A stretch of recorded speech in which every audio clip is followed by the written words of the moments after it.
Hello, today on Concepts of Web Performance, we're going to be talking about loading JavaScript, the actual placing of the script tags on your website and how it can affect the performance of your site. I'm Todd Gardner from Request Metrics. Let's have a look. So loading scripts, there's three different ways that we could load scripts. There's standard blocking, like here's a script tag on the page, and then we can change that behavior by modifying it with certain properties, either async or defer. And they change that behavior in subtle ways. So let's kind of break that down so you understand exactly how that works and when you should choose them. So a script on a page. Here is a very simple HTML document. It's got a single script, script source script.js, and it's got a style sheet, style CSS, and just a simple hello world message. Nothing particularly complex going on here. So how does this load? What is the behavior of this page actually coming together? Obviously, this page would be super fast because there's not a whole lot going on here, but let's use it as an example. So, all right, so here is a waterfall chart. A waterfall chart shows the order that things are loading in and the dependencies between things. So when we're loading this in, we start with the HTML document itself comes down, the browser pulls it down and parses it and figures out things, and it discovers two other things. It discovers the JavaScript file and it discovers the CSS file. Now the CSS file is a little bit bigger. It takes a while to load. The JavaScript finishes, and then the CSS finishes, and then there's this long gap here before we discover something else. Maybe this CSS file links to another CSS file or something. But why does this take so long? It sits here trying to figure out. And the reason is because of how we're loading this JavaScript file. It's very not obvious because within that JavaScript file, it could do things. JavaScript is parser blocking. And so what I mean by that is that when the browser is downloading that JavaScript, as soon as it has the JavaScript text here, as soon as that file is done, it's got to stop everything else that it's doing. It stops putting together the document. It stops interpreting CSS files. It stops doing those things, and it executes that JavaScript because it could change the document in lots of different ways.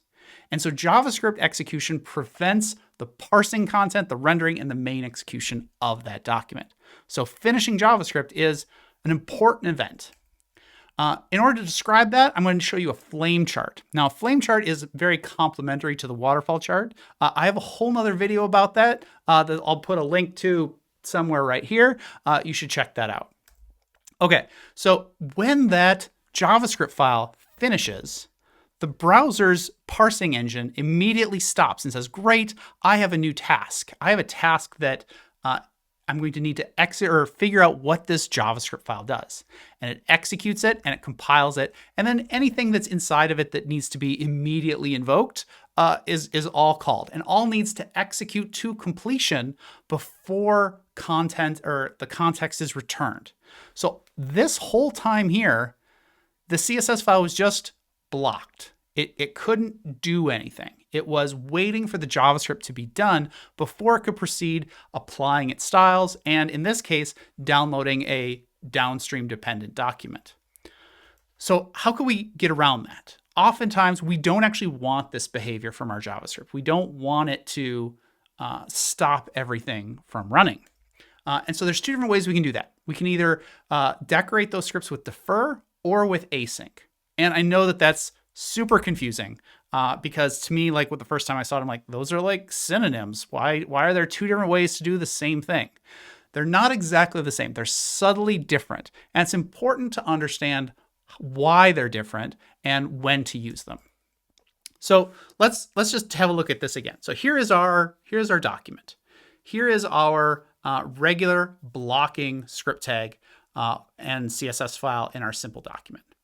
And we already looked at this. This is how that would unfold. And it would unfold kind of reliably like this every single time it would run. The JavaScript file would finish and it would block while it executes it, blocking other behavior. So now if we take that same document and we add the async attribute, how does that change things? Well, what async does is async tells the browser that you can download this file lazily whenever you want. Download it when you get to it. But when it's done, it executes in the same way it would before. And so ideally, we would say, hey, async, it's going to execute that script whenever it gets to it, and then it will execute it the way it normally would, which is great. If the browser interprets that command in such a way that like it doesn't even bother starting that script until after the CSS file is done, we get exactly the behavior that we want. The trouble is that we don't really have control of that. And sometimes the browser gets kind of eager to download things, even though we told it to do it lazily. These two resources, the script file and the CSS file, are racing now. They're in a race to finish. And whichever one finishes first is going to get to execute. So if for whatever reason that the browser starts downloading the JavaScript file a little bit early and it downloads a little bit faster, we can end up with a case like this, where the JavaScript file still finishes before the CSS and blocks it in the exact same way because the two files are racing. So the other way we could approach this problem is to defer the script. And deferring means something a little bit different. Deferring also means, hey, download this script lazily whenever you get to it, but don't execute it until we're done with the document, until the DOM content loaded event fires. The DOM content loaded event will fire after the entire HTML document has been parsed and all of the attached resources have been downloaded completely. That's when DCL DOM content loaded fires. And so deferred scripts will all execute immediately before it. So that gives us control. It means that, hey, it doesn't so much matter when this thing loads, when it starts or when it finishes. Let the browser figure that out to optimize for its other stuff. It's not going to be executed. It's not going to get in the way until this predictable point right here before DOM content loaded. So that's great. There's no race condition that forms between the JavaScript file and the CSS or anything else you have running on the page. So when do you want to use this? You almost always want to use defer. There's very few cases where you want to use async, and it's usually about analytics or where you're trying to like micro optimize for caching behavior. You almost always want to use defer. The second thing is that deferred maintains its relationship in the order the scripts appear on the page. So if you have multiple deferred scripts, they're going to execute in the order they appear. And so you can have a subtle dependency between things formed that way. They will always execute in the same order, which we don't have that control with async. Now you might be using JavaScript modules, which is part of new baseline JavaScript. Modules will always execute in a deferred state. There's no way to like change that behavior. So that's great. You'll have a very predictable and good and high performance model if you use that. A last related question here is around placing scripts. Where should the script tag actually go in the document? For a long time at the beginning of the web, we put them all on the head of the page. Unfortunately, with those blocking scripts, it caused a lot of slowness right there. So for performance reasons, we used to move them all to the end of body. However, async and defer have given us more control of that runtime. And so it's probably a lot less important. It probably doesn't matter anymore where you put them. Now, I still tend to put it towards at the end of body because it lets me have a lot more control of like the browser definitely won't ever start this thing until it absolutely needs to, but that's more force of habit than anything else. It probably doesn't matter. You can probably put them wherever you want.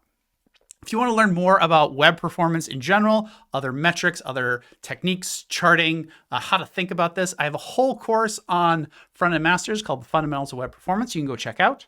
Or if you're trying to make your website faster, you should check out Request Metrics, the unified web performance tool. It combines lab testing, real user monitoring, and Google SEO scores together to give you this comprehensive view of like what's actually slowing down your website for real users and how do you fix it. So that was all about loading scripts, blocking scripts, async scripts, deferred scripts. I hope you learned something. If I did, if I helped you, if I exposed something for you, how about you give me a like, and we'll see you next time. Thanks so much.